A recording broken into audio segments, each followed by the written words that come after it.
Saludos colegas, en este primer video les explicaré o vamos a empezar con el tema de fatiga. Se verán algunos conceptos básicos, las pruebas experimentales, qué tipos hay y cómo se realizan esos diagramas. Adicionalmente, y esto pues no viene en el libro de texto Juvenal, les mostraré cómo se hace el análisis analítico de los diagramas de resistencia a la fatiga. Como introducción, vamos a ver algunos aspectos. Primero, el término de fatiga se le atribuye a Víctor Poncelet en 1839. Actualmente, el término de fatiga nos referimos a él como una fractura progresiva. Fractura progresiva, pues como su nombre lo dice, significa una fractura que va creciendo de poco en poco, ¿verdad?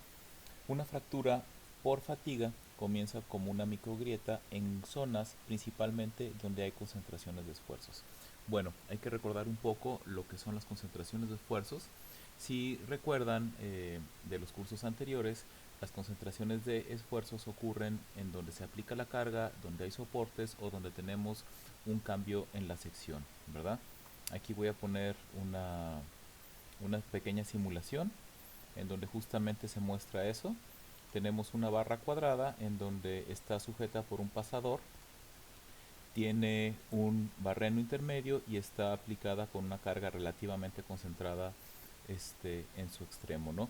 Podemos ver que el esfuerzo es variable y obviamente hay puntos en donde se tiene un valor mayor del esfuerzo debido a una concentración, ¿no?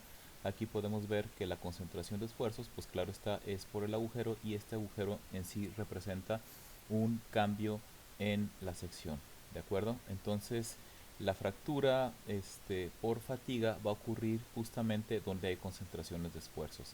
Es importante notar que la concentración de esfuerzos no solamente abarca lo que acabo de mencionar, esto es soportes, cambios de sección, en macro y zonas donde se aplica la fuerza. Los cambios de sección también abarcan pequeños cambios de sección como lo son las pequeñas imperfecciones que hay de un proceso de manufactura, por ejemplo, las rayas que genera el proceso de torneado o de fresado. Esas pequeñas grietas, por decir así, o rayones, en sí son concentraciones de esfuerzos o generan localizadamente concentraciones de esfuerzos. Por ejemplo, en roscas, en la base de la rosca, en el valle del diente de un engrane, hay concentraciones de esfuerzos. ¿Ok?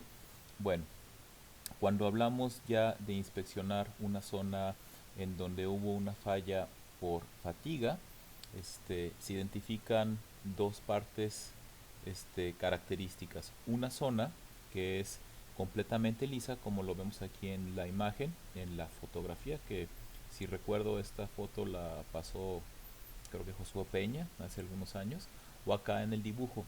¿Qué particularidad tiene? Esta zona es muy lisa, ¿no? Que le dicen hasta tipo terciopelo, aterciopelada. Y esta zona es justamente donde se inicia la fractura y esta fractura va creciendo progresivamente según los ciclos de trabajo de esta pieza, ¿no? La fractura, claro está, implica que esa zona ya no es efectiva. O sea, la zona fracturada ya no transmite fuerza y por lo tanto la sección transversal efectiva se va disminuyendo. Entonces, a medida que que la fractura empieza a avanzar, claro está, la área efectiva se reduce y por lo tanto los esfuerzos van aumentando. Hasta que llega un punto en donde la sección transversal falla catastróficamente. Esto es cuando se tiene una falla frágil, ¿no? Si recuerdan un poco en los ensayos a tensión, cuando se tronaban las probetas a tensión de los materiales dúctiles, estos son acero, aluminio, eh, tenían una zona en donde estaba a 45 grados, que es característica de una falla por cortante, o sea, el material falla, un material dúctil falla primero por cortante que por esfuerzo normal y luego una zona recta que se le atribuye a una falla por esfuerzo normal, ¿no? Es claro que cuando la fractura empieza a correr, instantáneamente el área decrece y brinca de ser una falla por cortante a ser una falla por tensión, ¿no? Eso se le llama como fractura frágil a la fractura en donde se corre instantáneamente, y es justamente esta zona que se ve acá, que es un poco más rugosa, ¿no? Bueno, lo que seguiría sería ver algunos conceptos básicos. Bueno, el primer punto que hay que reconocer en estos conceptos básicos es que la falla por fatiga es el resultado de la deformación plástica repetida. Esto implica que si no hay deformación plástica, ya sea microscópica o macroscópica, el fenómeno de fatiga nunca se va a presentar. O sea, una pieza nunca va a fallar por fatiga si no hay deformación plástica. Es importante mencionar la diferencia entre una deformación microscópica y una deformación macroscópica. Por ejemplo, el típico caso en donde agarramos un clip y lo doblamos varias veces, ahí estamos logrando una deformación plástica macroscópica. ¿Esto qué quiere decir? Que la pieza se ve y se aprecia una deformación permanente. Entonces, en este caso, la deformación en macro es plástica, y como ustedes ya lo han experimentado más de alguna vez, seguramente, eh, el clip requiere pocos ciclos antes de romperse, ¿no? Cuando hablamos de deformación plástica o de excedencia microscópica, este fenómeno puede ocurrir después de miles o millones de ciclos, ¿no? ¿Qué quiere decir? Entre más pequeña es la deformación plástica, más puntualizada, pues obviamente le va a requerir más tiempo a una grieta crecer hasta llevar a la falla de la parte, ¿no? Es importante también en este punto ver que este fenómeno ocurre con niveles de esfuerzo muy por debajo del esfuerzo de excedencia y del esfuerzo último. ¿Ok? Ahorita voy a retomar esta parte. En el punto 3 hay que enfocar los detalles en donde hay concentraciones de esfuerzos. Como ya lo había mencionado hace un momento, las concentraciones de esfuerzos implican que en determinados puntos se tenga un esfuerzo mayor, y por lo tanto esos puntos pudieran ser o pudieran superar un valor de esfuerzo de excedencia y se tuviera una excedencia localizada o microscópica, ¿no? Y claro, reforzar estos puntos, cuando se habla de reforzar estos puntos, se refiere a pues aumentar redondeos, reducir los cambios bruscos de sección, trabajar por ejemplo en la calidad de la superficie de alguna parte, etcétera, ¿no? Y el reforzamiento de estos puntos es efectivo como si fuera también o el equivalente a cambiar todo el material de un material más resistente. ¿Ok? Bueno, aquí voy a poner una simulación que es básicamente la que ya les había presentado. Hice algunos cambios. En este caso puse el barreno mucho más grande, y la carga distribuida ya no la dejé concentrada, la dejé distribuida, perdón, la carga puntual ya la puse distribuida a lo largo de toda la cara, ¿no? Aquí quiero mencionar justo esto que acabo de decir en esta simulación. eh, la, la barra cuadrada está simulada como un aluminio 6061 que tiene un límite elástico de 275 megapascales. Si hacemos el análisis del esfuerzo, esta está cargada creo que por 60.000 newtons, pero al fin de cuentas, si hacemos ya el análisis del esfuerzo, pues estamos viendo que aquí el esfuerzo de von Mises estamos en 31 megapascales. En la zona de distribución uniforme del esfuerzo está alrededor de 30 a 31 megapascales, 30 a 32 megapascales. ¿Ok? Sin embargo, incluso en la zona cerca del agujero, donde vamos a tener una concentración de esfuerzos, podemos identificar que incluso el valor del esfuerzo está por debajo del esfuerzo de excedencia. Estamos hablando de 140 megapascales, ¿no? Incluso muy muy cerca de la zona, ¿sí? 185. Sin embargo, en este caso, podemos visualizar en dónde se origina o en dónde o en qué punto se origina un esfuerzo mayor al esfuerzo de excedencia. Bueno, para esto, fíjense, voy a poner una isosuperficie en donde yo puedo poner un valor del esfuerzo y el valor que se está viendo ahí es un valor menor o igual al valor que tengo aquí, ¿no? Mayor, o sea, es un límite, ¿no? Todo lo que está por arriba de 45 megapascales es lo que se muestra aquí, ¿no?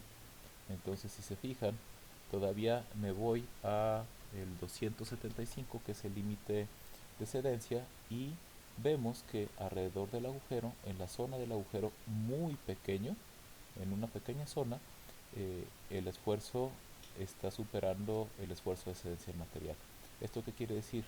Quiere decir que en estos puntos, ¿sí?, con una carga axial repetida, vamos a tener la posibilidad de que en esta zona se tenga una grieta o un crecimiento de una grieta debido a la fatiga. Aquí hay que hacer la aclaración que esta pequeña zona que supera el esfuerzo de excedencia no tiene ninguna repercusión respecto a la deformación macro. O sea, quiere decir que esta pieza en su funcionamiento o en su operación no va a presentar una deformación plástica. Solamente la deformación plástica localizada va a estar alrededor de en estos puntos que ya mostré, ¿no?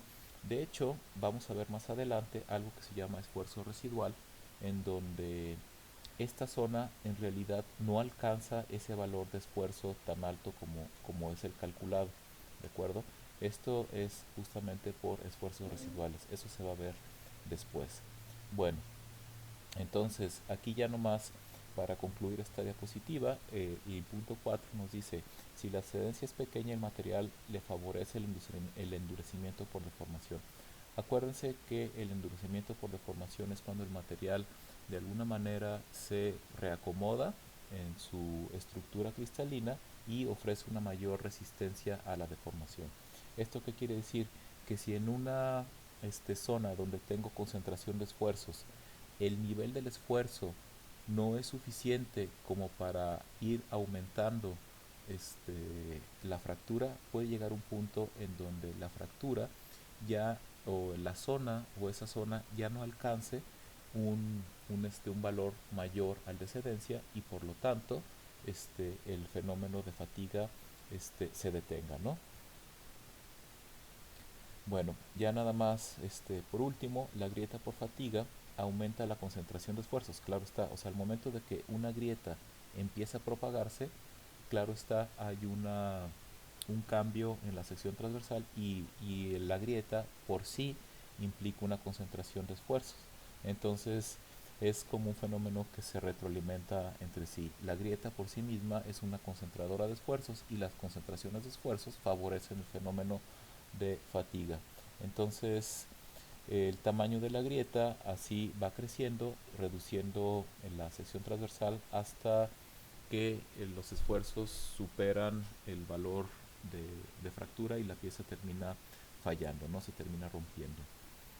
Es importante notar que este fenómeno se analiza de forma empírica, y se tienen que hacer diferentes ensayos con diferentes condiciones de carga en pruebas para obtener patrones normalizados y predecir el comportamiento del fenómeno en situaciones en donde no se tienen estas pruebas.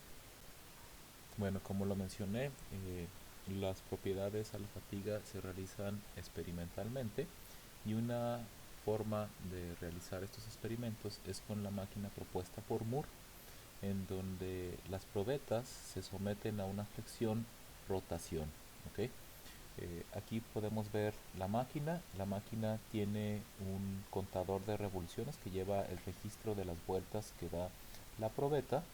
Claro está, tiene una acción y está montada de tal forma en donde la probeta se somete a una flexión debido a un determinado peso.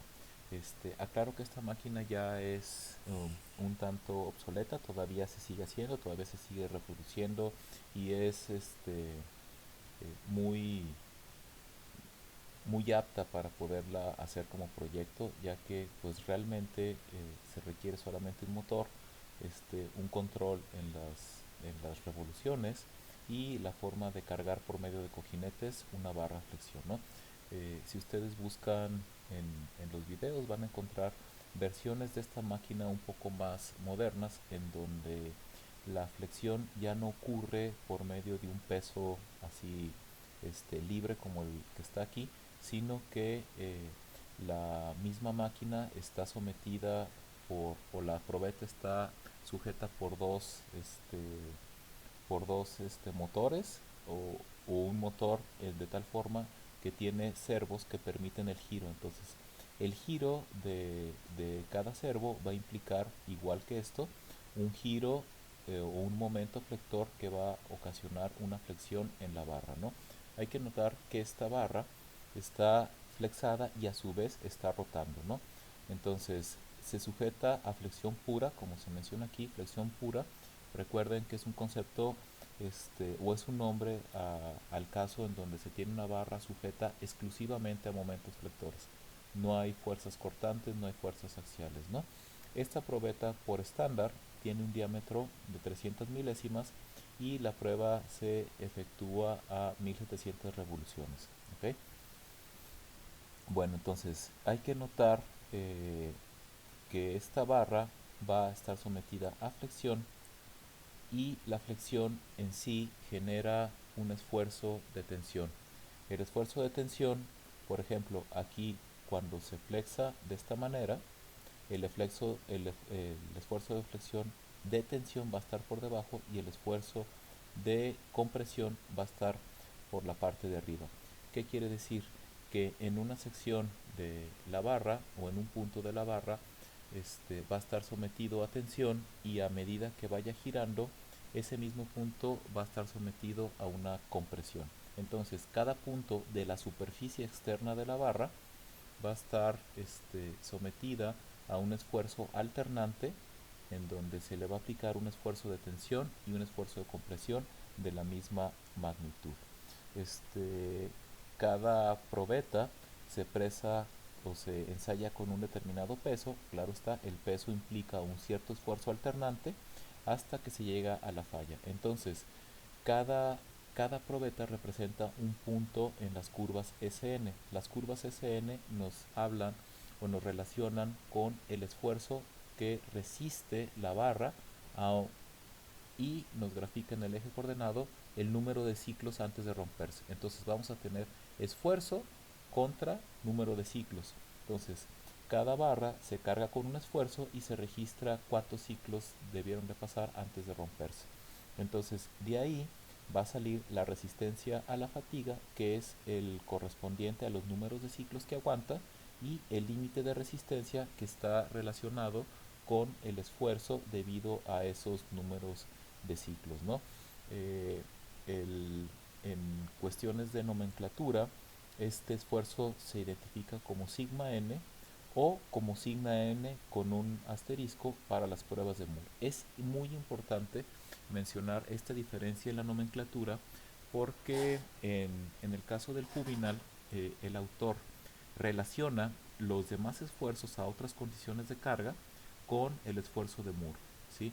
El esfuerzo, la resistencia, el límite de resistencia a la fatiga de Moore, sigma n apóstrofe, se obtiene en estas condiciones, con una probeta completamente pulida de 300 milésimas de diámetro y a una condición de flexión-rotación. Bueno, aquí tenemos tres gráficas de resultados de un ensayo a fatiga. En la primera gráfica tenemos la escala de los resultados puesto en una escala lineal, en donde en el eje vertical tenemos el esfuerzo y en el eje horizontal tenemos los ciclos de vida. ¿Okay? Podemos notar aquí en principio que a medida que se va o que el esfuerzo es mayor, los ciclos de vida son menores. Esto, pues claro está, implica que a medida que vamos bajando el número o el esfuerzo, la vida empieza a aumentar y entonces las probetas aguantan un mayor número de ciclos. Hay un punto en donde hay un cambio de dirección brusco, en donde ya las probetas requieren para un determinado valor del esfuerzo un número de ciclos muy grande para romperse o eventualmente nunca se rompen. Este límite se conoce como límite de resistencia a la fatiga y está bien definido. ¿Esto qué quiere decir? Que si nosotros operamos una pieza o sometemos una pieza a un valor por debajo de este esfuerzo, la pieza nunca se va a romper. Recuerden que el valor del esfuerzo sigma n o Sn asterisco representa que es un ensayo de Moore. ¿Esto qué quiere decir? Que es flexión-rotación con una probeta completamente pulida y de 300 milésimas de diámetro. ¿Ok?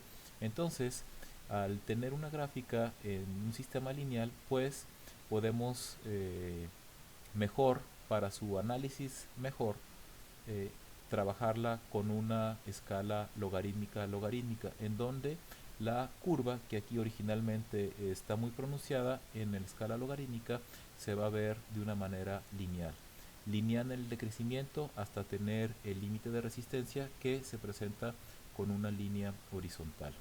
Recuerden que la escala logarítmica divide en espacios de igual longitud, pero con un orden de 10. Quiere decir que si empezamos en 1000, el siguiente va a ser 10.000, el siguiente 100.000 hasta 1.000.000. ¿Ok? Acá se ve nada más un ejemplo en donde tenemos la gráfica, pero con escala logarítmica y con escala eh, lineal. ¿De acuerdo? Ya nomás por último, para esta diapositiva, conviene recordar que los ensayos, pues al fin de cuentas, la falla ocurre en zonas localizadas en donde se tiene debilidad o de otro punto se tiene concentración de esfuerzos, ¿no? La falla o la fractura se origina de una manera aleatoria, o sea, en esa zona puede ocurrir en cualquier punto dentro de esa zona y por lo tanto los resultados presentan cierta este, distribución, ¿no? Dispersión, y por lo tanto es necesario hacer un análisis estadístico de ello. Bueno, ahora les voy a presentar cómo obtener una buena aproximación de estos diagramas para el acero. Número 1. Noten que en la escala logarítmica esto tiene un comportamiento lineal con una pendiente negativa y luego es horizontal en la zona del límite de resistencia a la fatiga. ¿De acuerdo? Bueno, entonces este modelo parte de que conocemos el esfuerzo último. Entonces, al conocer el esfuerzo último, podemos obtener tanto el esfuerzo, ¿sí?, a 1000 ciclos y el esfuerzo a 1.000.000 de ciclos. Entonces, para un comportamiento de flexión-rotación del ensayo de Moore, como se pueden ver, cada uno de estos puntitos son diferentes ensayos.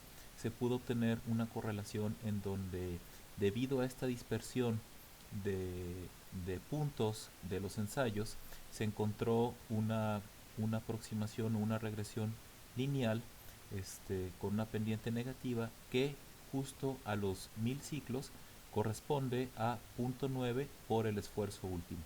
¿Sale? Esto es aplicado solamente para el acero. ¿De acuerdo? Y el valor de resistencia o del límite de resistencia a la fatiga sigma n asterisco representa un 0.5 del esfuerzo último.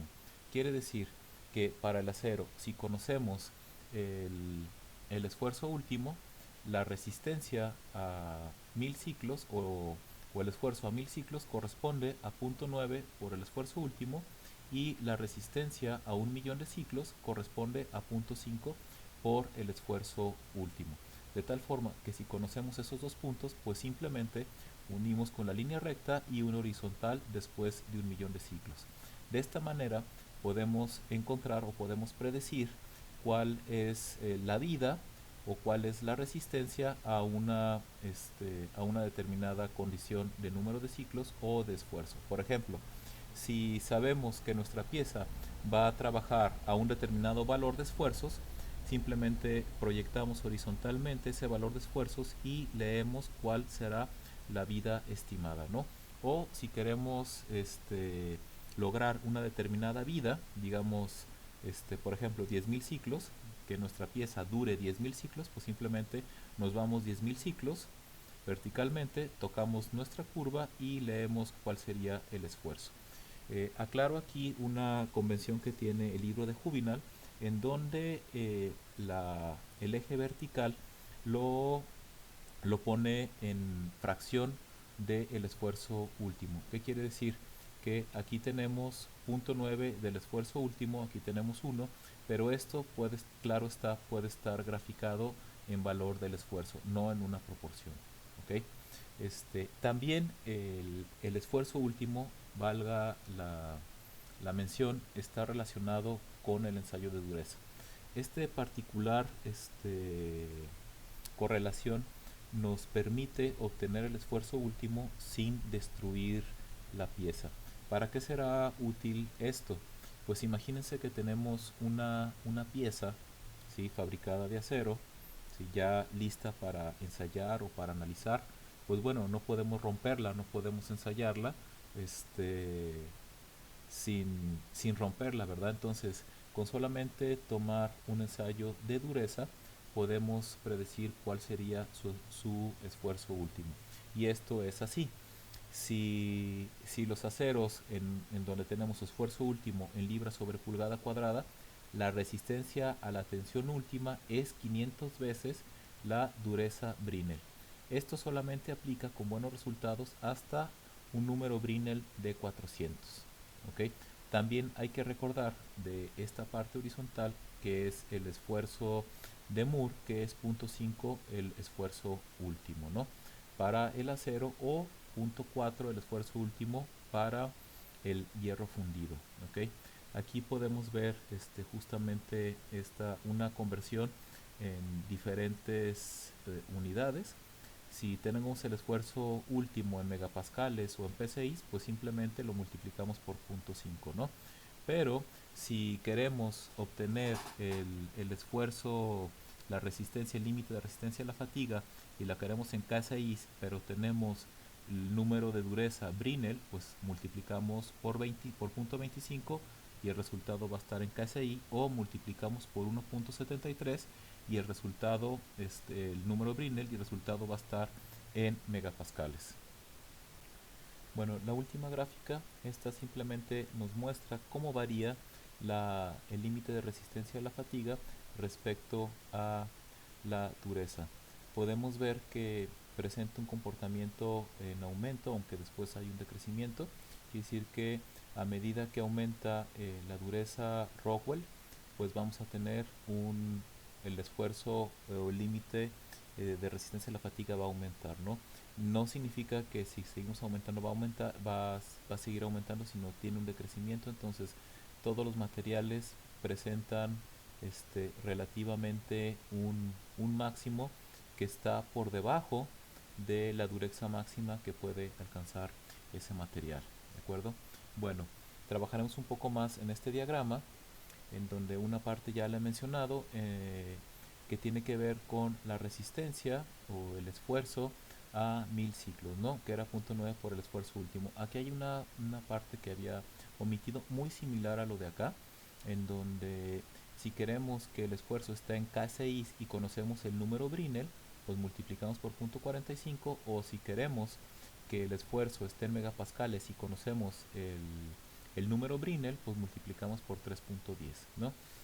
Aquí se menciona una parte que trabajaré un poco después, que tiene que ver con los esfuerzos residuales, ¿no? Aquí una posible pregunta que me pudieran hacer es ¿por qué se está trabajando a partir de 1000 ciclos y no empezamos de menos ciclos, ¿no?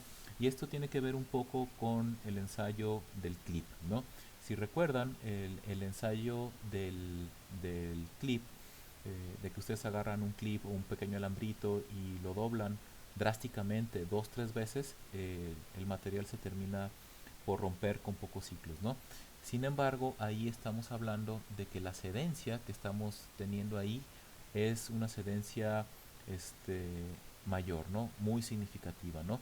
El concepto de esfuerzos residuales nos dice que para que nosotros logremos mostrar una deformación plástica en macro, todos los puntos dentro del material deben de estar en cedencia, ¿no?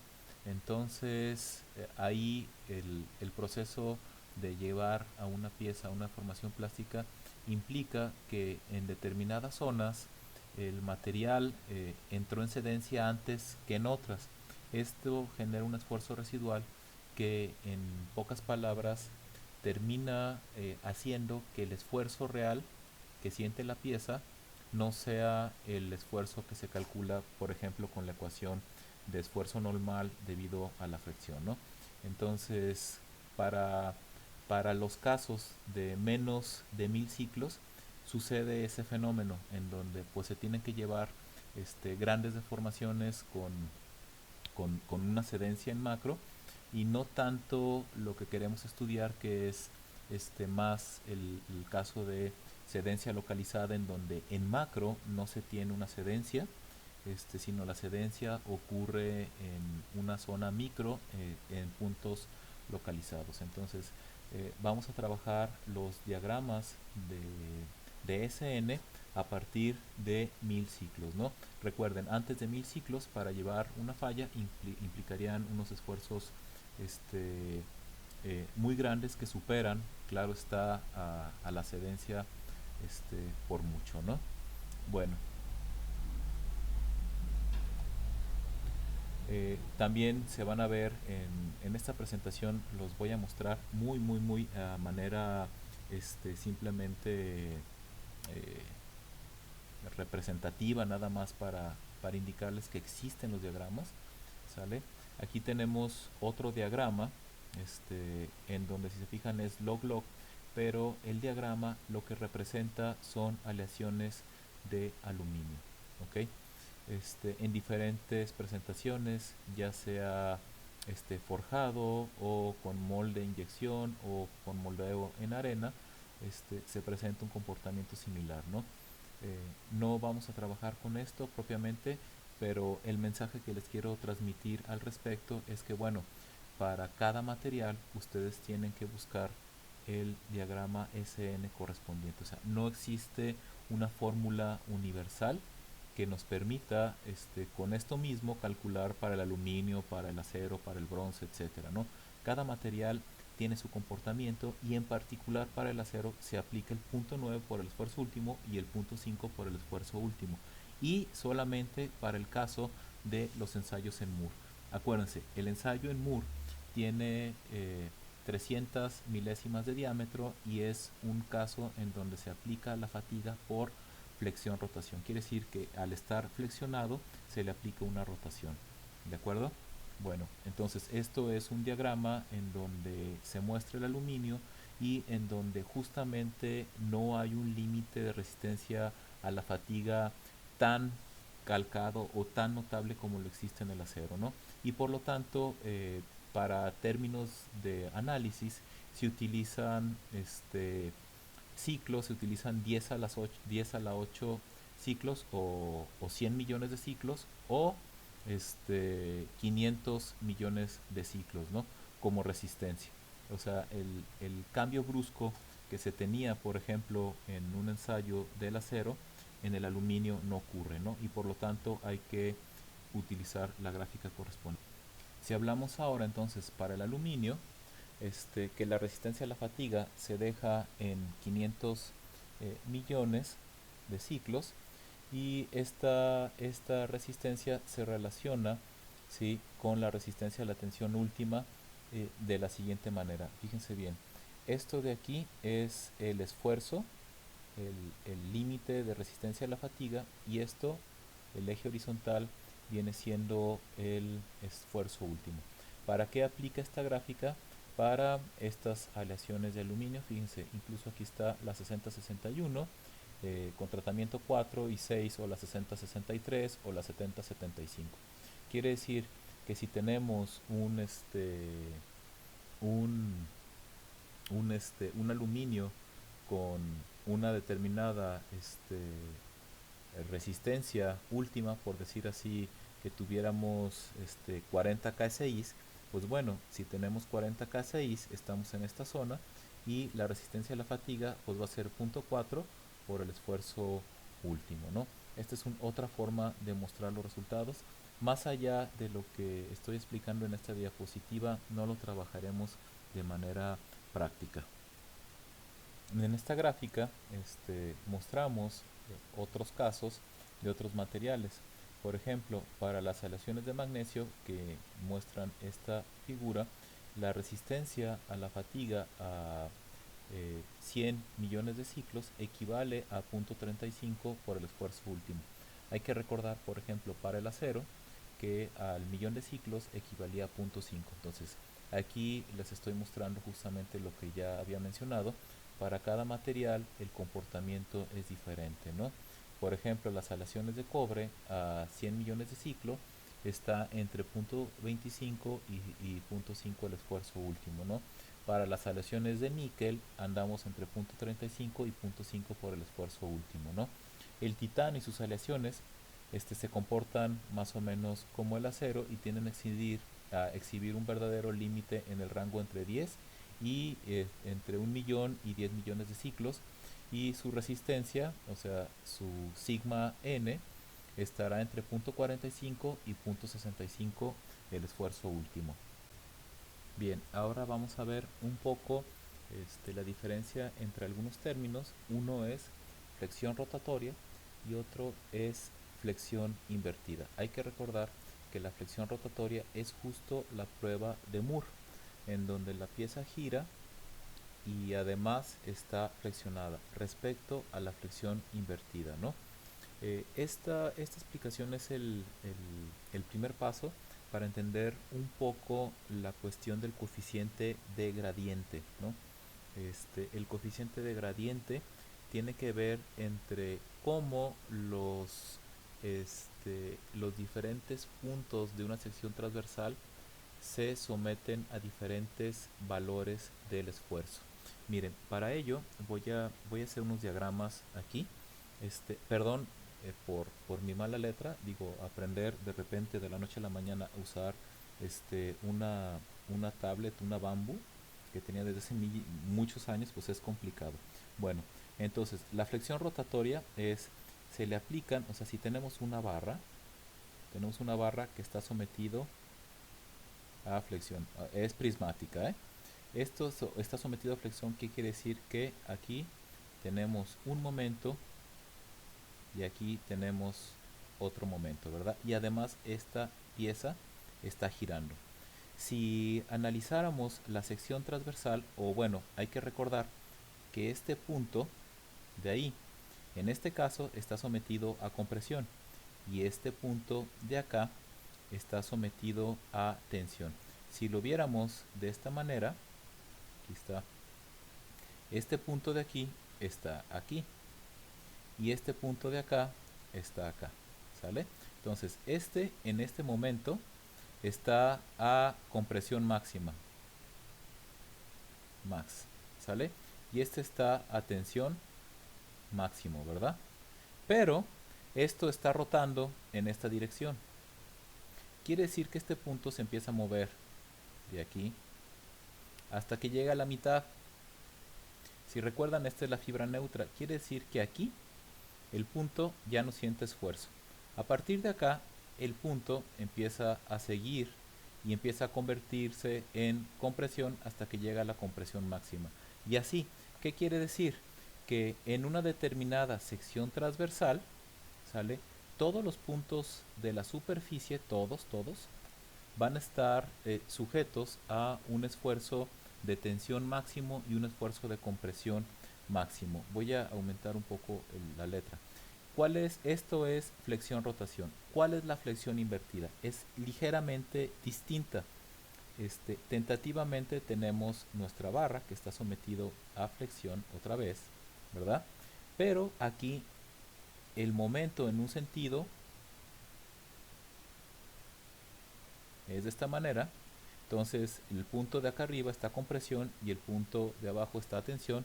en una determinada sección transversal, como lo era acá, pero acá el momento siempre es en una misma dirección, lo que está haciendo que la alternancia es que la pieza está rotando. En flexión invertida lo que sucede es que ahora el momento cambia de dirección y ahora la pieza va a estar deformada de esta manera, ¿no? Aquí está el momento y el momento tiene este sentido. Perdón la letra, pero creo que se entiende, ¿no? Entonces, ¿qué quiere decir? Que este punto originalmente estaba a tensión y este punto originalmente estaba a compresión. Cuando se cambian los momentos, este punto ahora está a tensión y este punto ahora está a compresión, ¿verdad? Esto es flexión invertida, esto es flexión rotación. ¿Qué pasa en la sección transversal? ¿Verdad? Aquí tenemos la fibra neutra. Este punto de aquí está puesto acá, ¿verdad? Entonces, este punto, ¿sale?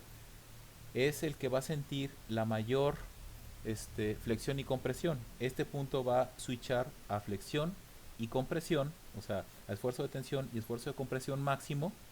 Y este punto también va a pasarle lo mismo.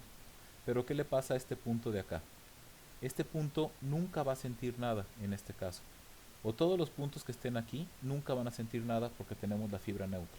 Este va a sentir tensión y compresión igual que este, pero este esfuerzo de aquí va a tener un menor número o un menor valor que el de acá. Hay que recordar que la flexión era el esfuerzo normal era igual al momento por y entre y z, ¿se acuerdan? Esta y representaba la altura, esta altura de aquí.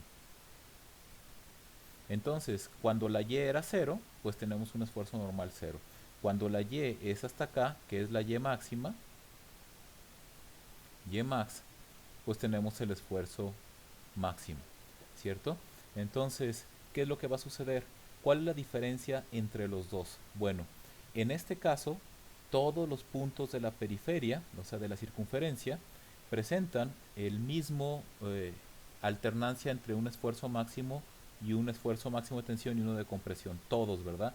Y en este caso, solamente los puntos que están sobre el plano medio eh, y en particular en el plano medio y en la superficie, sienten lo que todos estos puntos de acá sienten. ¿Qué quiere decir?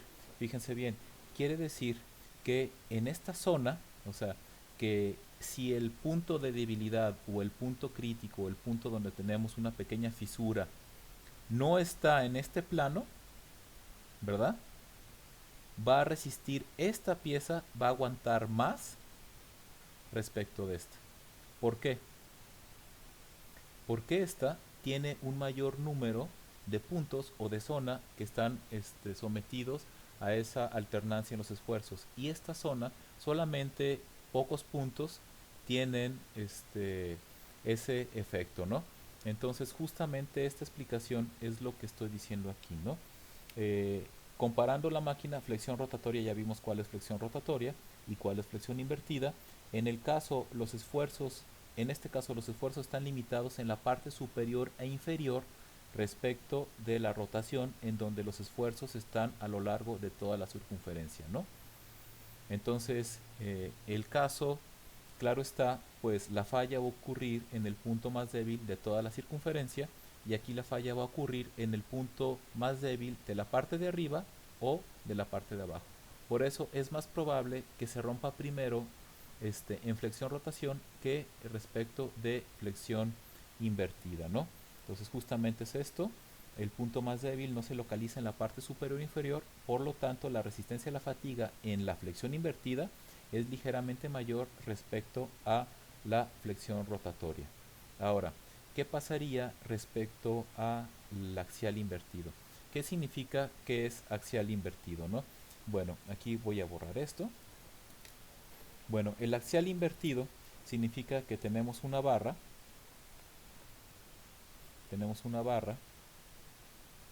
aquí la estoy dibujando redonda, es prismática aunque la está súper chueco, y significa que tenemos una fuerza de compresión en un punto, ¿sale? Y en otro instante, esa fuerza de compresión se va a convertir en una fuerza de tensión, ¿verdad? Entonces, aquí ¿qué va a suceder? En el caso de axial, ¿sale? Todos los puntos de la sección transversal, todos, van a estar sometidos al mismo ciclo de esfuerzo de tensión y compresión.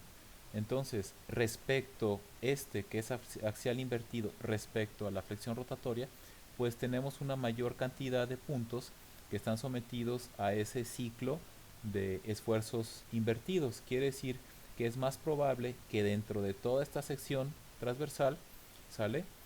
Se encuentre un punto crítico que origine la falla. Hay que recordar que aquí estamos hablando de probetas de 300 milésimas, ¿no? Y estamos comparando qué es lo que ocurriría si los ciclos de carga son a compresión o si son a flexión-rotación. Entonces, cuando tenemos que la carga axial invertida se somete a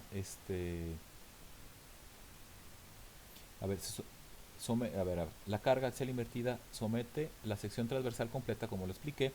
Por lo tanto, la resistencia a la fatiga será menor que la flexión rotativa. Se estima un 10% más abajo, ¿no? Esto se puede notar un poco ya en este diagrama. Perdón, me regreso acá. Y aquí, ahorita no le hagan caso a la torsión, aquí fíjense, ¿sí?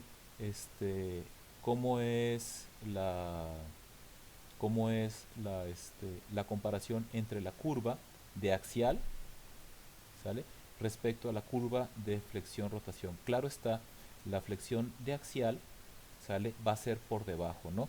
Y aquí estamos hablando que cuando tenemos 1000 ciclos, para el caso de axial es 0.75 por el esfuerzo último, ¿no? Esto se ve un poquito acá, ¿no? Se explica por qué se baja tanto y no el 90%. Fíjense, en el caso de axial invertida, se puede ocurrir que la fuerza de aplicación tenga una excentricidad que no se conoce, lo que implica una flexión, y esto a su vez implica que los esfuerzos axiales sean mayores en uno de los lados, lo que reducirá la resistencia esperada. Por ello se acostumbra usar del 10% de flexión rotativa entre un 20 y un 30%. Aquí estamos utilizando un 25%, ¿sale? Respecto al, bueno, un poquito más, ahorita no lo estoy calculando, 0.75 es menor, ¿no? A ver, esta excentricidad, ¿qué tiene que ver? Fíjense, aquí lo voy a explicar un poco. Estamos suponiendo que esta carga está aplicada en el centroide. ¿Qué pasaría si esta carga no está aplicada en el centroide? Voy a hacer otra vez el modelo, y fíjense bien de esto. Entonces, está nuestra barra, y aquí tengo el centro, y ahora mi carga está excéntrica. Claro está, una carga en axial excéntrica por lo regular nunca es intencional. Esto tiene que ver por diferencias en los montajes, etcétera. Entonces aquí tenemos una excentricidad, ¿no? Claro está, a lo mejor está también por acá arriba, y claro está, tiene la misma excentricidad. Entonces, ¿qué va a suceder en la realidad? Esta, ¿sale? Si hiciéramos un análisis equipolente, ¿verdad? Esta fuerza la podemos llevar al centroide tal y como está, ¿verdad? Sin embargo, respecto al centroide, esta fuerza genera un momento. Entonces tenemos también un momento. Y tenemos la carga de este lado y tendríamos también un momento de aquí. ¿Qué quiere decir? Quiere decir que esta barra, debido a esta excentricidad, se está flexionando y además se está tensando. Entonces, piensen en qué pasaría en un punto que está en la superficie. Un punto en la superficie está sintiendo el esfuerzo, que es igual a la fuerza sobre el área, ¿no? Si está uniformemente distribuida. Pero también estaría sintiendo el esfuerzo debido a la flexión, que es el momento por Y entre y Z, ¿no? En este punto, el esfuerzo se suma, pero en la parte de abajo, el esfuerzo axial, pues sigue siendo de tensión. Sin embargo, acá tendríamos compresión y por lo tanto el esfuerzo se restaría, ¿verdad? Entonces, aquí el punto del cual se baja entre un 20 y un 30% es debido a que, debido a excentricidades, estos puntos de aquí pueden experimentar un mayor cantidad de esfuerzo normal respecto de una carga axial si no estuviera excéntrica. ¿De acuerdo? De ahí, esa es la razón por la cual esto termina en esfuerzo axial en punto 75. Y para el sigma n sería punto 9 por el esfuerzo de Moore, ¿no? Fíjense bien, es punto 9 por la resistencia de Moore sigma n apóstrofe, en donde sigma n apóstrofe es punto 5 por el esfuerzo último. ¿Qué quiere decir? Que si lo dejamos en términos del esfuerzo último, sería sigma n igual a punto 45 por el esfuerzo último. ¿De dónde sale este punto 45? Pues de multiplicar el punto 9 por el punto 5. Entonces, ya solamente para concluir lo que es el coeficiente de gradiente, si se fijaron, presenté tres casos. Uno de flexión-rotación, otro de flexión invertida y otro de axial invertida. Si, si notaron, el axial, ¿sí? Que no tiene excentricidad, aquí el ideal, pues, estamos hablando de que es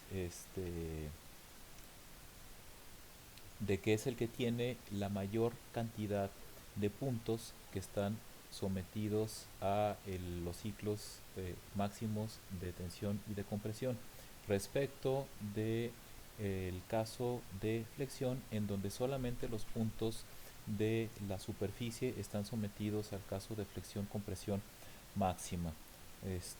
¿De acuerdo? Entonces tomen en cuenta esta cuestión. Ahora bien, estos dos casos están planteados para probetas que tienen acero pulido y que están a punto 3, que tienen un diámetro de 300 milésimas, ¿de acuerdo? Piensen ahorita un ejemplo en donde qué pasaría si en lugar de tener 300 milésimas de diámetro, tuviéramos ahora un diámetro de 600 milésimas o de una pulgada, ¿no? ¿Qué creen que pasa? A ver,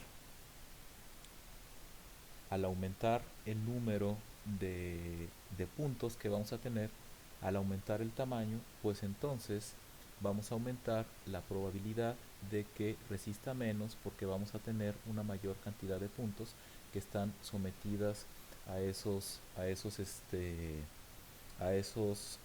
esfuerzos, esos ciclos de esfuerzos invertidos. Entonces, el coeficiente de gradiente se ve afectado por dos cosas. Uno, por el tipo de carga, y dos, por el tamaño de la probeta, ¿no?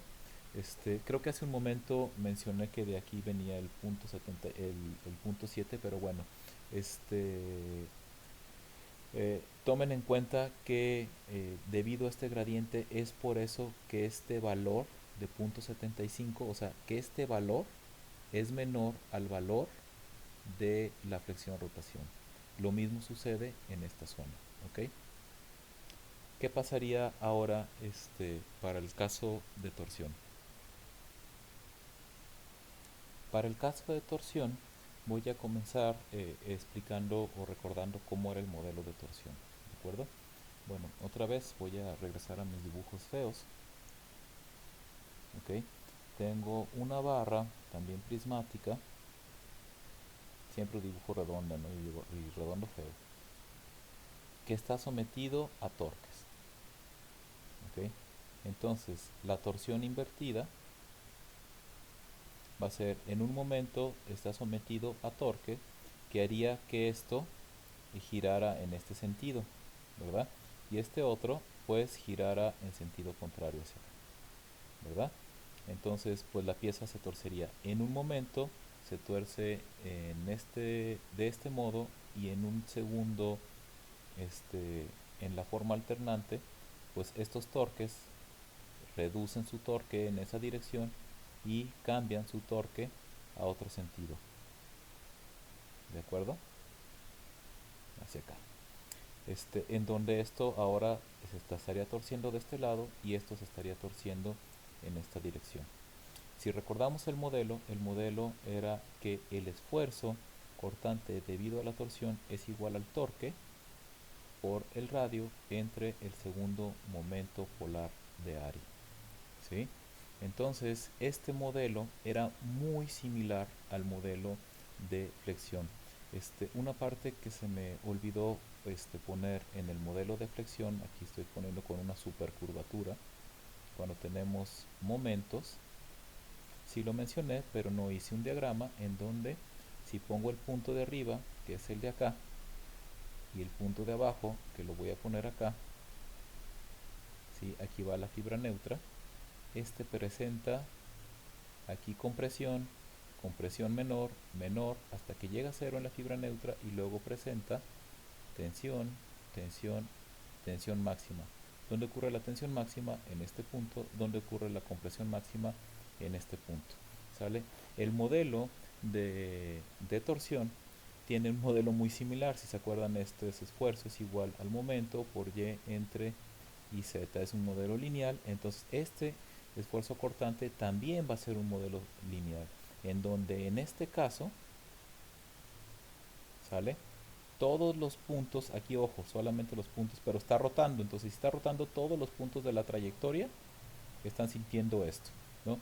Y en este caso de torsión, todos los puntos, perdón, dije trayectoria de la superficie, en este caso todos los puntos de la superficie están sintiendo este esfuerzo cortante alternante, en donde si trazáramos el esfuerzo cortante, pues el esfuerzo cortante en el centro es cero, pero es un máximo en la superficie y tiene un comportamiento lineal. Entonces, si se fijan, en un momento va así y en otro momento este termina siendo el mismo modelo, nada más que ahora a compresión. Si se fijan, este es muy similar al gradiente de los puntos que siente la flexión. Por lo tanto, cuando hablamos del caso de torsión, podemos encontrar que va a ser muy similar al de flexión. Si se fijan, aquí el de flexión es 0.9 el esfuerzo último y en el caso de torsión es 0.9 por el esfuerzo cortante último. ¿Sale?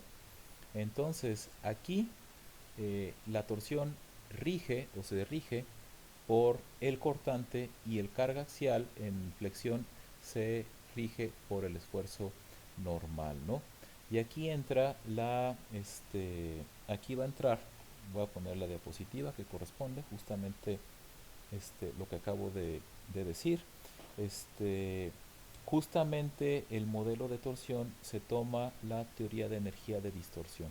Si recuerdan un poco, no me voy a meter mucho a esto. La energía, la teoría de la energía de distorsión nos termina, o uno de los resultados es que el esfuerzo de excedencia se termina relacionando como de cortante como 0.58 por el esfuerzo de excedencia normal y el esfuerzo último al cortante se relaciona como 0.8 por el esfuerzo último. ¿De acuerdo? Por lo tanto, ¿sí? De esta manera se obtiene que en el caso del diagrama SN para torsión, pues teníamos que era 0.9 por el esfuerzo cortante último, entonces resulta que es 0.8, sustituimos este valor aquí y de ahí da que es 0.72 por el esfuerzo último a tensión.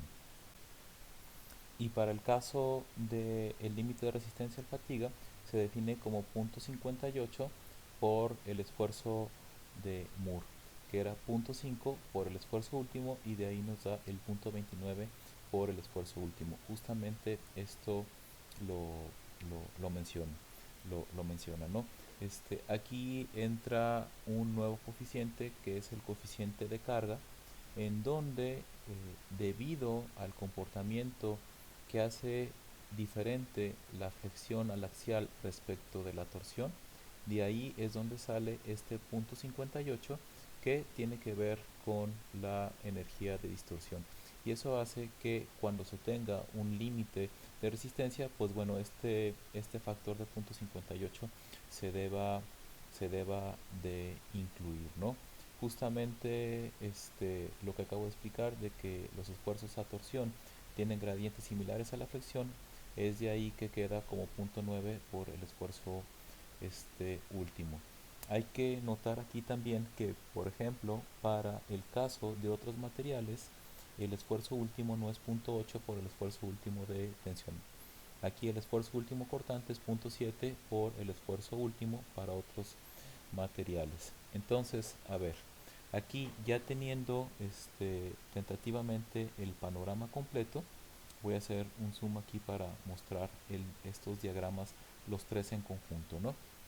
Aquí este diagrama, así como está, representa una comparatoria entre los diagramas de resistencia a la fatiga cuando la probeta se ensaya en flexión-rotación, en axial o en torsión.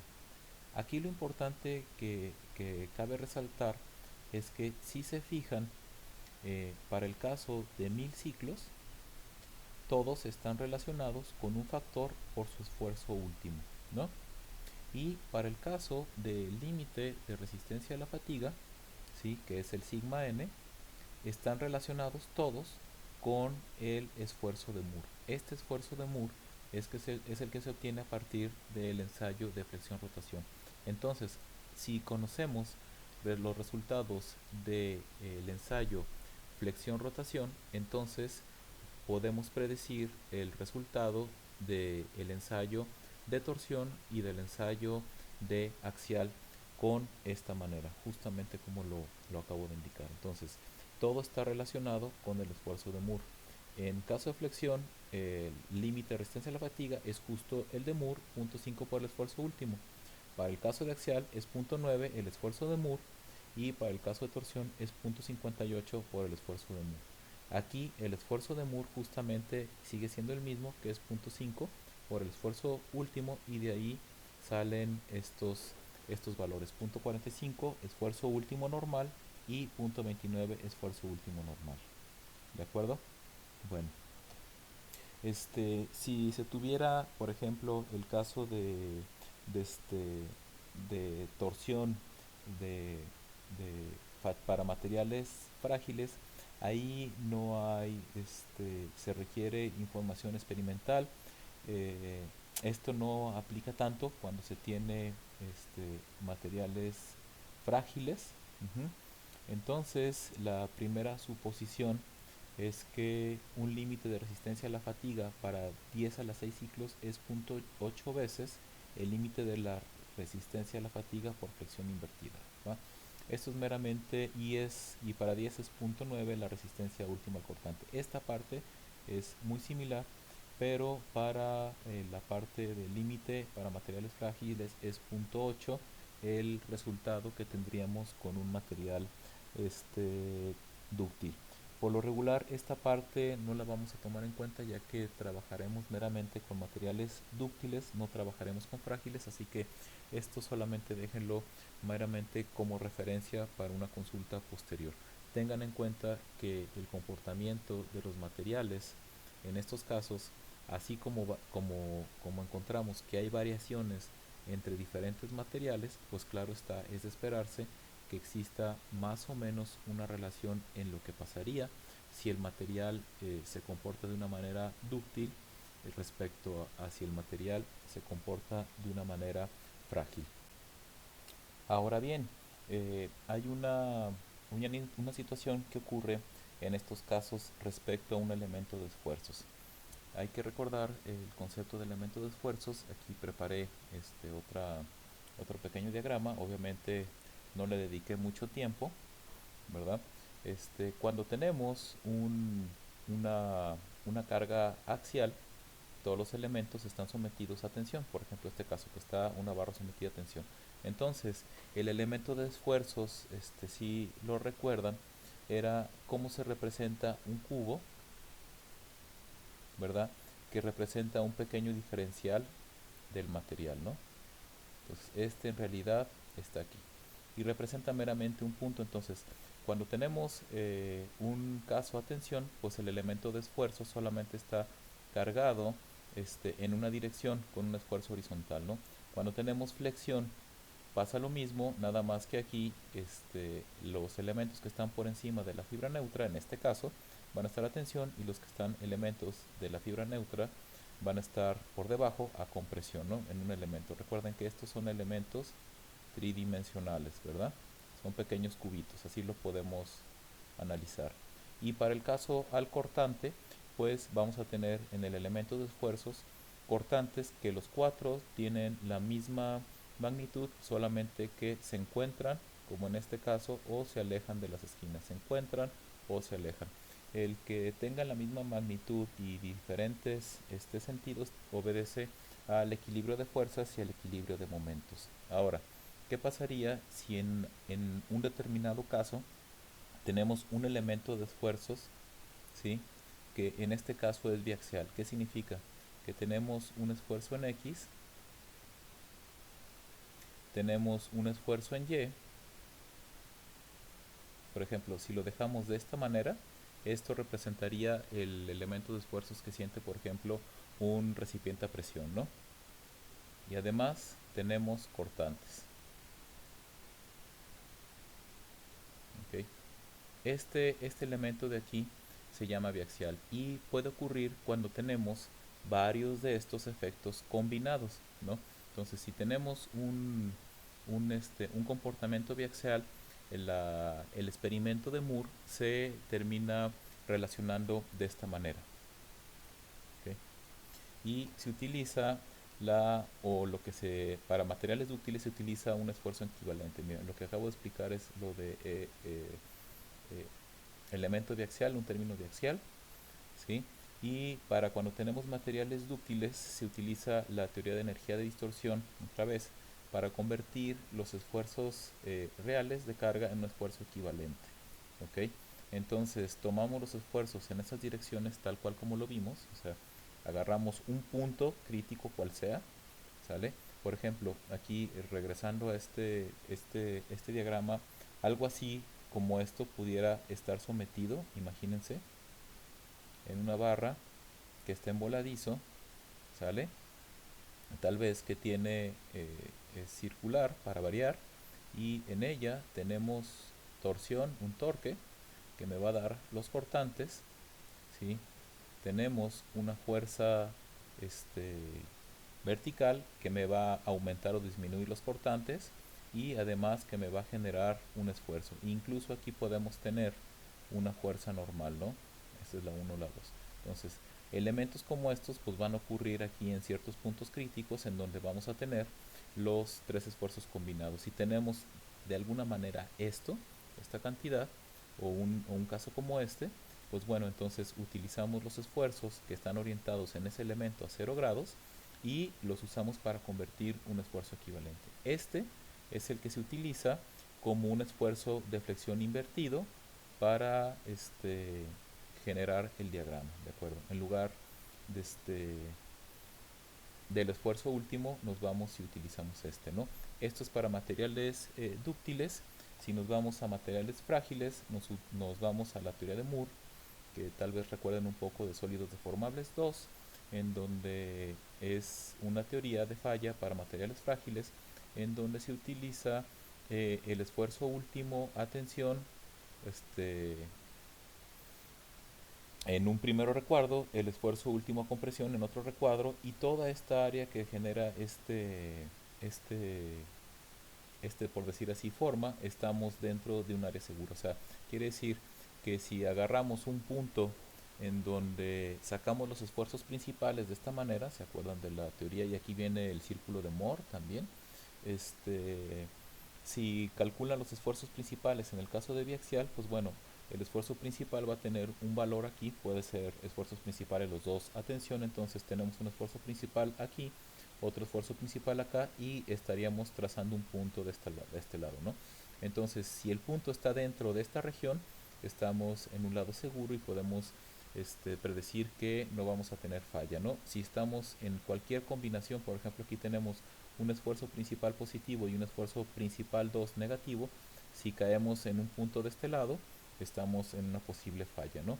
Entonces aquí se genera un esfuerzo equivalente a partir de esta gráfica, en donde se identifica el punto en base al cálculo de los esfuerzos principales, o sea, un punto por aquí, por acá, por acá. Sale en cualquiera de los cuatro cuadrantes, ¿no? Se hace una línea paralela a la línea de falla que pase por ese punto. Por ejemplo, si estoy aquí, trazo una línea paralela a esta, y el esfuerzo donde choca con la intersección del esfuerzo principal 1 es el esfuerzo equivalente. Por ejemplo, si estuviera aquí, trazaría una línea paralela a esta por el punto y el esfuerzo principal estaría por acá. Bueno, hay que acordar que los esfuerzos principales son los esfuerzos en donde no se tiene cortante. ¿De acuerdo? Eh, bueno, eh, por ahora les diría que los ejemplos también en caso de carga biaxial no se tomarán en cuenta por ahora. También tomen esta referencia, tomen estas dos últimas diapositivas como una referencia. Bueno, el siguiente aspecto que se va a tomar en cuenta en este análisis es el acabado de superficie. ¿Ok? Bueno, hasta ahora, y antes de continuar con esto, voy a hacer una pequeña aclaración de lo que incluye este diagrama. Hasta ahora hemos visto que este diagrama está basado siempre en un ensayo experimental de la prueba de Moore. O sea, que tenemos flexión-rotación eh, y a partir de los resultados de esa flexión-rotación se pueden estimar los resultados de cuando tenemos acción y cuando tenemos torsión. ¿Sale? Hemos visto hasta ahora dos coeficientes. Hemos visto el coeficiente de carga, ¿sí? Que solamente tiene influencia en la torsión al multiplicar un punto 58 para el caso del axial respecto del flexión no tiene influencia, y también vimos el caso en donde tenemos eh, el gradiente, ¿no? El gradiente tiene una influencia en dos aspectos. Uno, en cómo se comportan los esfuerzos dentro del material y qué tan chico, qué tan grande es la barra, ¿cierto? Para pruebas de Moore ya habíamos visto que aquí tenemos, las pruebas de Moore están hechas con materiales completamente pulidos, en probetas completamente pulidas y con un diámetro de 300 milésimas. ¿De acuerdo? Ahora, ver qué es lo que pasa cuando el tipo de superficie ya no es pulido. Y entonces ahí se incluye un tercer coeficiente, que es el coeficiente de superficie, y este coeficiente está relacionado de acuerdo a la resistencia última del material. Miren, voy a hacer un acercamiento a esta gráfica, y entonces tenemos diferentes procesos con diferentes resistencias, ya sea en KSI o en gigapascales. Ujú. Y tenemos aquí, o dureza también se vale. Ujú. Y tenemos aquí el coeficiente. Por ejemplo, digamos que tuviéramos un esfuerzo último de tensión de 120 KSI y y el, y el proceso es maquinado. Entonces agarramos 120, nos vamos por aquí, y el coeficiente de superficie estaría aproximadamente como en un punto 3, no, un punto 73, un punto 74. ¿De acuerdo? Así es como se obtiene. En general, no se toma en cuenta en las diapositivas pasadas porque las pruebas de Moore incluyen que es acabado espejo, pulido espejo, y en este caso para cualquier resistencia este coeficiente vale 1. Entonces, estrictamente sí está, pero pues bueno, es imperceptible porque tiene un valor de 1, ¿no? Ahora, ¿para qué me sirve tomar en cuenta este coeficiente? Pues este coeficiente justamente considera las irregularidades en las superficies que pueden ser que pueden originar concentraciones de esfuerzo, como ya lo hemos visto en explicaciones anteriores. Por ejemplo, el rayado que deja un torneado o un fresado, pues bueno, ese rayado puede ser origen de una grieta, ¿verdad?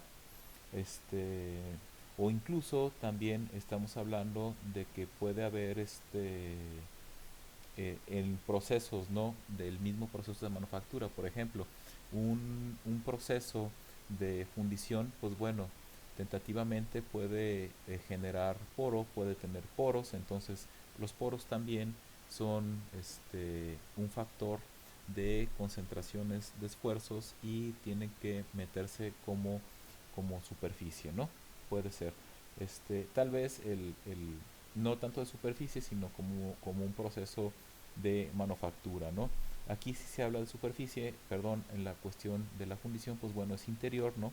Aquí todos son superficiales, por ejemplo, el rolado en caliente, la forja, etcétera, ¿no? Y entonces este coeficiente, lo que salga, también se multiplica con el esfuerzo de Moore, ¿de acuerdo? Para obtener el límite de resistencia a la fatiga. Ok, es importante hacer un par de aclaraciones. El coeficiente de superficie no tiene un efecto significativo en la resistencia a 1000 ciclos. ¿Esto qué quiere decir? Que si nos regresamos a ver un ejemplo como este, ¿ok? Donde se aplicaría el coeficiente de superficie, solamente se aplicaría en el límite de resistencia a la fatiga. Quiere decir que solamente se va a aplicar en el sigma n. Cuando tenemos el esfuerzo o la resistencia a 1000 ciclos, el efecto de superficie es imperceptible en 1000 ciclos. O sea, para que el efecto superficial tenga un resultado significativo, pues bueno, estamos hablando ya de un valor este, de millones o de al menos de 1 millón de ciclos, ¿no? Otro aspecto que cabe aclarar en esta presentación es que cuando hablamos del hierro fundido, ese coeficiente siempre va a ser 1, ¿no? Ya que siempre presenta microfisuras y por lo tanto con cualquier acabado superficial termina exhibiendo el mismo comportamiento. Esto a lo mejor nos puede dar una explicación a lo que acabo de mencionar, que tiene que ver con la cuestión de una fundición o de un moldeo en arena, ¿no? Es común que en ciertos procesos de fundición pues se tenga se tenga poros que no son deseables, y pues bueno, es posible que la cuestión superficial pues realmente ni siquiera se tome en cuenta, porque el material se va a comportar siempre de una manera por todas las microfisuras o por todo el poro que tenga, ¿no? Imagínense otro proceso ya de los nuevos, como por ejemplo un sinterizado, sale una impresión de sinterizado con láser, en donde los objetos que se generan por ese proceso siempre van a tener poro, ¿no? Entonces es posible que en casos como esos, el acabado superficial sea completamente irrelevante para el cálculo de la fatiga. Otro factor importante a analizar es el factor de gradiente. Este ya lo hemos hablado anteriormente. Si recuerdan, cuando comparamos el efecto de los esfuerzos de flexión respecto al efecto de los esfuerzos en cortante, aclaré que pues bueno, siguen un patrón lineal, ¿verdad? Este patrón lineal se puede ver aquí. En este caso, esta figura tiene como objetivo mostrar que se puede tener un mismo valor del esfuerzo, pero con diferentes tamaños de la probeta. O sea, tenemos una probeta circular que es más grande de 300 milésimas de cuando es menor o de cuando es igual. En los tres casos, la superficie está sometida al mismo esfuerzo normal. Sin embargo, si aprecian el comportamiento, pues va a tener un mayor gradiente entre más delgada es la barra, y un menor gradiente entre más grande es la barra, ¿verdad? Entonces, al fin de cuentas, esto termina o relacionándose con el tamaño, ¿no? Como habíamos visto en el caso de flexión-rotación, el esfuerzo máximo solamente está en la superficie. En estos tres casos está en la superficie, como lo es en torsión. Y en el caso de axial, pues no se tiene un gradiente, ¿no? Entonces, aquí la cuestión es que entre más puntos estén en un esfuerzo máximo, entonces mayor va a ser la probabilidad que en uno de ellos se origine la falla, ¿no? Como ya lo había mencionado, el factor de gradiente ya se ha estudiado un poco, solamente que aquí ahora, además del gradiente por el tipo de carga, se va a considerar también el gradiente debido al cambio de tamaño de las probetas. Como lo mencioné, en una probeta de un ensayo normalizado de Moore, la probeta debe tener un diámetro de 300 milésimas. ¿Qué pasa cuando nuestra probeta es más grande? ¿Sale? Entonces para eso se utiliza la tabla 8.1 que voy a mostrar a continuación. Fíjense bien, la tabla, a ver, un momento.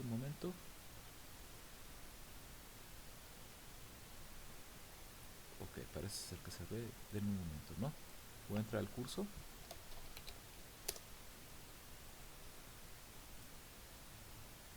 Ok, y sirve que lo ve, ¿no? Entonces nos vamos a diseño de elementos de máquina, ahí está el curso y está en tablas. Ok, gráficas del capítulo 8 y la gráfica 8.1 es esta. Ok, bueno, entonces aquí ya habíamos visto el factor de carga, aquí ya están todos, pero vamos a estudiar primeramente el de gradiente. Fíjense bien, tenemos los tres tipos de carga, flexión, axial y torsión, y si nuestra probeta es menor de 0.4, para el caso de flexión el coeficiente gradiente es 1, para el caso de axial el coeficiente gradiente va de 0.7 a 0.9 y para torsión es 1. Aquí se ve de nueva cuenta lo que ya habíamos visto. Si se fijan, flexión y torsión es igual, ¿sale? Y axial, al estar todos los elementos sometidos a un esfuerzo máximo cíclico, pues va a tener un valor menor, ¿no?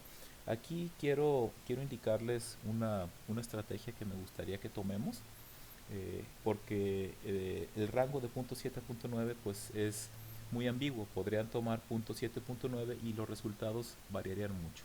Entonces lo que vamos a hacer, pongan mucha atención, va a ser este. El primer rango, que aquí está indicado que es un diámetro menor a punto .4, vamos a considerar punto .9. El siguiente rango, que es de punto .4 pulgadas a 2 pulgadas o de 10 milímetros a 50 milímetros, vamos a tomar punto 1 menos, o sea, en este vamos a tomar punto 8, ¿no? Y el rango sigue aumentando, que es la nota C. Fíjense bien lo que dice la nota C. Dice el que sigue, que es de 50 a 4 pulgadas, dice justamente reduzca estos factores punto 1. Quiere decir que si nos vamos al siguiente rango, que es de 2 pulgadas a 4 pulgadas, vamos a tomar punto 7. ¿De acuerdo? Y así nos vamos hasta punto 7. Si es punto 4 de 4 pulgadas a 6 pulgadas, entonces nos iríamos a menos 2, a punto 2, o sea, ya nos iríamos a punto 5. ¿De acuerdo? Esta gráfica está en módulo y de esta manera elegimos el coeficiente de gradiente. ¿Ok? Los últimos coeficientes, ya para terminar con la ecuación generalizada, es el de temperatura y el de confiabilidad. Estos dos coeficientes tienen que ver con la influencia de la temperatura en nuestro ensayo y la confiabilidad. Hay que tomar o hay que recordar que el análisis de fatiga es un análisis estadístico, dado que la falla puede ocurrir en cualquier punto de debilidad o en cualquier punto de concentración de esfuerzos o de esa zona, ¿no? Entonces, si no consideramos el factor de confiabilidad, estamos hablando de que nuestro cálculo va a tener un 50% de confiabilidad. ¿Qué va a pasar si queremos que ese factor mejore? Si recuerdan la gráfica, me voy a regresar a uno de los puntos donde se ven aquí. Acuérdense que esta, al fin de cuentas, es una aproximación de una dispersión de un comportamiento de puntos, ¿no? Entonces, dependiendo de dónde se posicione puede ir más arriba o más abajo. Si nos vamos muy abajo, vamos a tener la confiabilidad una mejor confiabilidad de que nuestra probeta se va a romper por un valor mayor seguramente al establecido. O sea, quiere decir que si nosotros decimos que va a aguantar digamos un valor de, por decir así, digamos 100 megapascales, pues en realidad este para 200 megapascales es cuando se tuviera esa falla que estamos diciendo que ocurrirá a 100 megapascales. O sea, ¿qué quiere decir? Que va a durar más de lo que nosotros estamos diciendo. Entonces, si no incluimos ese factor de confiabilidad, por decir así, esta gráfica está más arriba. Entonces quiere decir que la mitad de las veces le vamos a atinar y la otra mitad va a caer o se va a romper antes de lo que nosotros estamos prediciendo, ¿no? Entonces ese factor de confiabilidad también se utiliza en la tabla 8.1 que mostraré otra vez, ¿sí? Y ese factor de confiabilidad está aquí. Si queremos un factor de confiabilidad del 50%, pues no hacemos nada, dejamos 1.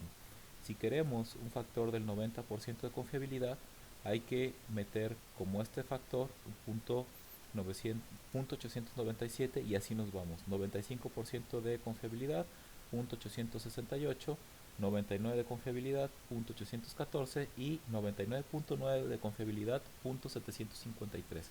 Estos factores son iguales o se utilizan los mismos valores tanto para flexión, axial y torsión, ¿de acuerdo?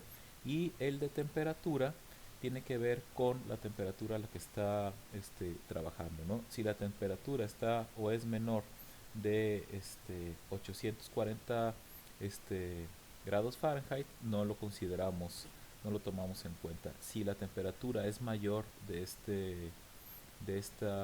de 800 y está a menos de 1020, entonces aquí metemos la temperatura y utilizamos esta fórmula. Esta fórmula aplica para los tres casos de carga, ¿de acuerdo? Bueno, con esto completaríamos los 5 factores, ¿sí? Que influyen para calcular el límite de resistencia a la fatiga. Ahora, ¿estos en dónde se aplican? Estos solamente se aplican en el sigma n, ¿sí? O sea, esta gráfica al principio va a confundir un poco porque aquí, sin explicarlo tan claramente, ya mete dos coeficientes, ¿no? Mete el de carga y mete el de gradiente. Sin embargo, aquí el sigma n, ya para los problemas que vamos a ver más adelante, aquí tenemos que meter los 5 coeficientes que acabamos de ver, ¿no? Y solamente se aplican para el límite a la resistencia a la fatiga. Cuando hablamos de el esfuerzo o la resistencia a 1000 ciclos, simplemente utilizamos punto 9 para el esfuerzo último, para el caso de flexión, punto 75 por el esfuerzo último para axial y punto 72 por el esfuerzo último de normal para torsión, ¿de acuerdo? Entonces, ¿cómo se hacen los diagramas? Ahorita lo voy a explicar, ¿sí? No tan a detalle, pero lo voy a explicar con una gráfica logarítmica, ¿de acuerdo? El problema que vamos a resolver es este, y ese es el que vamos a primeramente a resolver en clase y vamos a leerlo con detenimiento, ¿de acuerdo? Bueno, el problema nos dice que tenemos una barra de acero que se conoce su esfuerzo último y su esfuerzo de excedencia y que tiene superficies con un maquinado promedio. Nos piden encontrar la gráfica log-log de las curvas SN para flexión axial y carga torsional. Cargas de flexión axial y torsional. Para cada uno de los tres tipos de carga determina la resistencia a la fatiga correspondiente a 10 a la 6 o más ciclos y de 5 por 10 a la 4 ciclos. Bueno, aquí estamos viendo que la barra tiene un diámetro de 3.5 pulgadas y tiene superficies maquinadas. Bueno, lo primero que tenemos que recordar es que esto se grafica en log-log y hay que darnos una vuelta a recordar un poco cómo eran las gráficas, ¿sí? Si recuerdan, en la parte de 10 a la 3 tenemos para flexión que el esfuerzo de 10 a la 3 ciclos es 0.9 por esfuerzo último. Y a 10 a la 6 tenemos el sigma n, ¿de acuerdo? Entonces vamos a empezar con eso. Voy a utilizar un boceto de una gráfica log-log para mostrar cómo se haría, ¿no? Esto lo pueden hacer en papel o en SolidWorks. Entonces, lo primero que intentamos hacer con esto es en nuestro 0, aquí, definimos que esto es 10 a la 3. Voy a darle un poquito más de espesor. Este de aquí es 10 a la 4. Este 10 a la 5. Y este de acá es 10 a la 6. ¿Ok? Bueno, entonces lo primero es que el esfuerzo en 10 a la 3 es igual a 0.9 por el esfuerzo último. ¿Ok? El esfuerzo último ¿era cuánto? 97. Entonces esto es 0.9 por 97 KSI, ¿verdad? Entonces esto es igual a 87.3 KSI. ¿Dónde ponemos este 87.3? Pues en el eje de 10 a la 3. Entonces, si definimos que este empieza en 10 KSI, este son 20 KSI, 30, 40, 50, el 87 está como por aquí. Entonces, este punto de aquí son 87.3 aprox KSI. Entonces, este es mi primer punto. ¿Sale? Mi segundo punto es sigma n. Acuérdense que el sigma n corresponde a 10 a la 6 ciclos. Y este era igual a el coeficiente de carga, coeficiente de superficie, coeficiente de gradiente, coeficiente de temperatura y coeficiente de confiabilidad. Todo esto por el esfuerzo de Moore. Y acuérdense que el esfuerzo de Moore, ¿sí?, es igual a 0.5 por el esfuerzo último. ¿Cuál es lo importante de este? Si se fijan, las ecuaciones funcionan para flexión, axial y torsión, y todo está relacionado con las gráficas de Moore, que es esto, que se obtienen de manera experimentalmente. Entonces, este modelo que les estoy presentando aquí, con obtener solamente el ensayo de flexión, rotación de Moore, podemos predecir el comportamiento de diferentes elementos sometidos a diferentes cargas. Aquí aclaro también que la carga en la que está sometido es completamente invertido. ¿Qué quiere decir? Que la amplitud de tensión es la misma que la amplitud de compresión. Bueno, hay que leer un poco el problema para ver qué es lo que nos dice. Y nos está diciendo, o bueno, más bien, no hay una indicación particular de que esto esté a una determinada temperatura, y tampoco no hay una indicación de que esto está a una determinada confiabilidad o que se tenga que seguir una determinada confiabilidad. Por lo tanto, ¿sale? Por lo tanto, el coeficiente de temperatura y el de confiabilidad valen 1. ¿Ok? Si nos vamos a la gráfica, ahorita se las voy a poner. Si nos vamos a la gráfica, ¿sale? La temperatura, estoy asumiendo que tengo una temperatura menor de 840 grados Fahrenheit, que es completamente razonable para una temperatura ambiente, entonces va a valer 1. Y si tenemos o no nos dice nada, al tomar 1, estoy asumiendo que tengo una confiabilidad del 50%. Eso es importante, ¿no? Bueno, lo que sigue es el coeficiente de carga, ¿verdad? El coeficiente de carga se obtiene también de esta gráfica y nos dice que para flexión es 1. Entonces, flexión viene siendo 1. ¿Ok? Va el de superficie. Bueno, antes me voy a ir al de gradiente. El problema nos dice que la barra tiene 3.5 pulgadas de diámetro. Entonces, el coeficiente de gradiente para flexión nos dice que si es menor de 0.4 pulgadas es 1, si es menor o es mayor de 0.4 y menor de 2 pulgadas es 0.9, y este se nos sale de rango. Hay que leer la parte C, que me voy a ir ahí.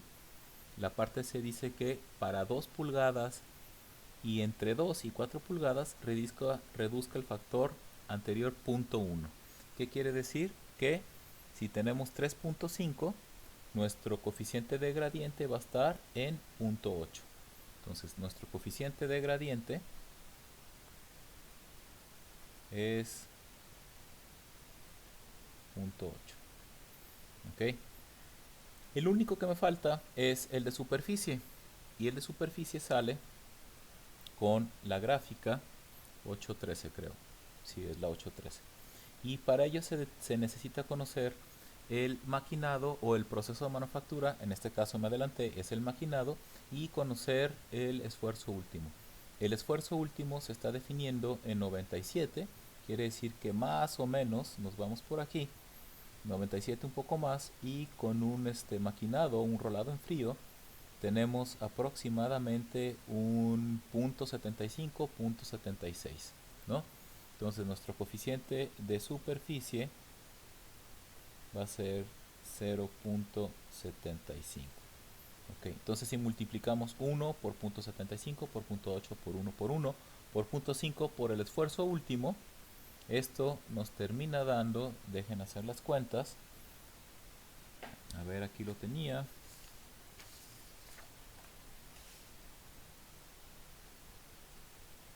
nos termina dando aproximadamente 29.1 KSI. ¿En dónde se pone ese 29 KSI? Pues se pone justo a 10 a la 6. Entonces estamos aproximadamente aquí.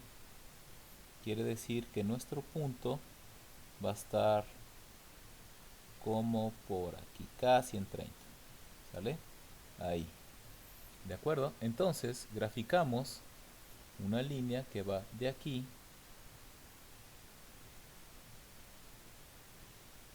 y otra línea que va de aquí horizontal. ¿Ok? Este ya es nuestro diagrama SN, ¿de acuerdo?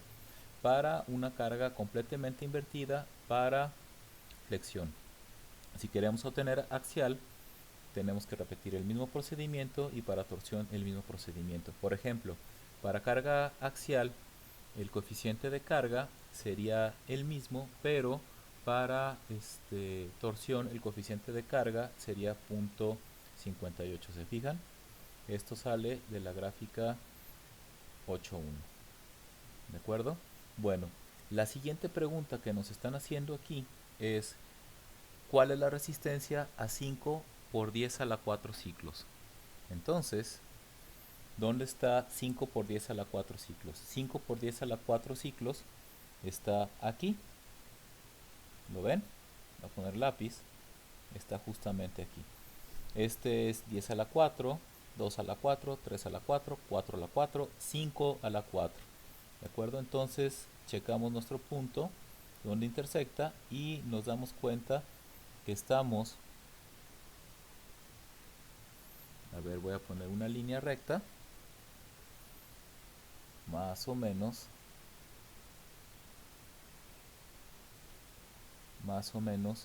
como en un 48 aproximadamente. Entonces nuestra resistencia de 5 por 10 a la 4, esto lo puse muy feo, es igual aproximadamente a un 48 K6. Ok, ¿para qué me sirven estos diagramas? Bueno, ya teniendo este diagrama yo puedo obtener la resistencia a diferentes ciclos, o si quisiera predecir la falla de algún elemento y conozco sus esfuerzos, pues con el esfuerzo yo puedo predecir cuántos ciclos van a pasar antes de romperse, o si ese componente nunca se va a romper si es que está por debajo el esfuerzo del límite de la resistencia a la fatiga. Este procedimiento se repite exactamente igual con axial y con torsión. ¿Ok? Ahora lo que sigue es que les voy a presentar una forma de cómo meter esta gráfica en SolidWorks para hacer unos diagramas un poco mejores. Bueno, ahora les voy a enseñar cómo utilizar SolidWorks para hacer también estos diagramas. ¿De acuerdo? Bueno, primero pues abrimos SolidWorks.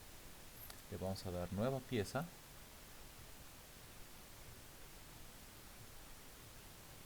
Ok, perdón, un momento, lo abrió en otra ventana. ahí voy. Aquí está. ¿Sí? Y le damos alzado, croquis, le damos en herramientas,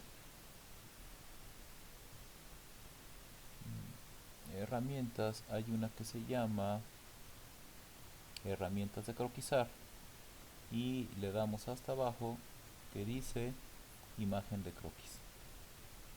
¿Ok? Hay que encontrar una foto. Hoy te voy a explicar cómo obtener también la foto log. Una foto, ya que se tiene esto de aquí, nos puede ayudar. Lo puedo poner en donde yo quiera, por ejemplo, en alguna zona de la foto que quiera que valga algo, por ejemplo y me voy a ir a la primera parte. Cada vez que yo le doy, que yo lo muevo, me aparece la medida, entonces puedo acercarme.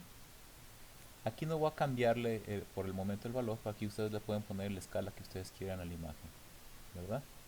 Y ya que está, además puedo llevarla, la imagen, voy a volverla a poner en donde estaba, y puedo llevar la imagen justo al origen,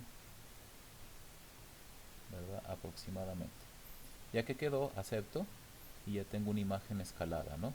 En donde puedo dibujar. Entonces, si recuerdan el procedimiento de hace rato, pues esto era 10 a la 3, 10 a la 4, 10 a la 5, 10 a la 6. Este es el 10 a la 6, entonces pues incluso hasta pueden utilizar una línea vertical, ¿de acuerdo?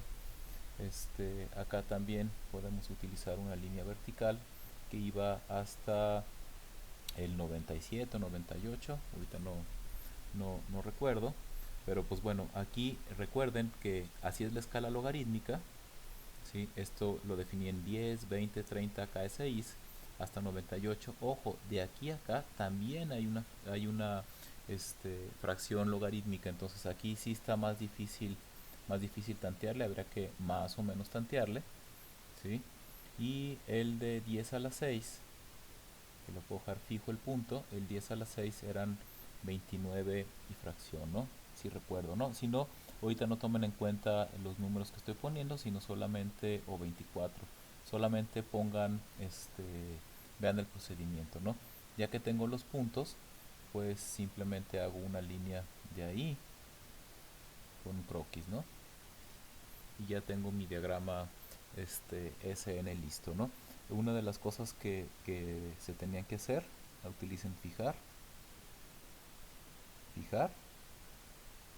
Entonces esto ya está fijo y acuérdense de que una de las cosas que era encontrar el 5 por 10 a la 4, ¿no? Entonces se viene aquí a 5 por 10 a la 4, se pueden acercar lo que quieran.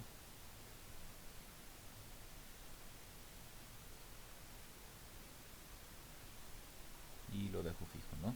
Entonces ya encontré el punto y lo proyecto hacia acá, ¿no? Digo que esto es horizontal y pues ya tengo aquí que es como un 47, 45 y cacho, ¿no? Bueno, así es como se trabaja en SolidWorks y cómo podemos utilizar esos diagramas de resistencia a la fatiga. Acuérdense, esto es 10 a la 3, esto es 10 a la 6 y estos valores salen de acuerdo a si es flexión, axial o torsión, ¿no? Ahora, ¿cómo obtener esta gráfica o cómo obtener un papel o una imagen? Esta la obtuve de esta página, ahorita se las voy a mostrar. Un momento. Vaya, es que tengo varias cosas abiertas en la otra pantalla. Ok, aquí tengo mi curso en Moodle, ¿sí? Y esta página donde puedo bajar diferentes formatos de papel se llama Incompetech. Ujú. Ha cambiado con los años, y pueden elegir diferentes mallas, ¿no?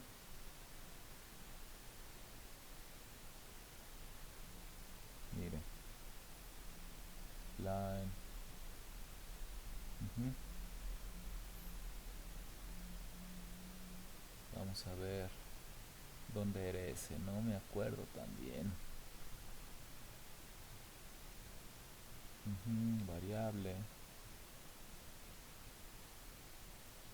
mira log, semilog, y aquí está. Okay. Y aquí lo seleccionan, pueden hacer con diferente relleno las líneas, ¿no? Para que sean delgadas, ¿no? Vamos a ver.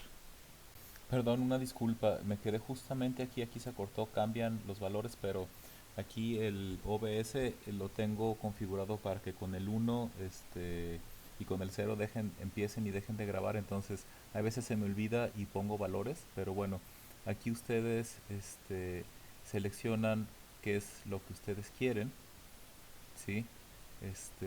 Pueden tener pueden jugar aquí con esto, cuántos ciclos quieren, etcétera, ¿sí? El color. Y ya lo último que jueguen aquí con esto, eh, ya nomás le dan bajar y pues aquí ya tienen las diferentes opciones, ¿no? Entonces ya de aquí ustedes pueden hacer con la herramienta de recorte, pueden recortar y guardar como una imagen, ¿de acuerdo? Bueno, esto es lo que quería mostrarles por ahora en esta primera parte.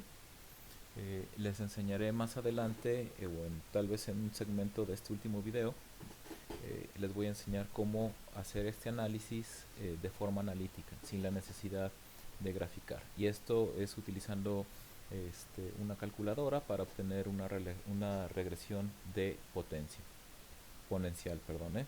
Bueno,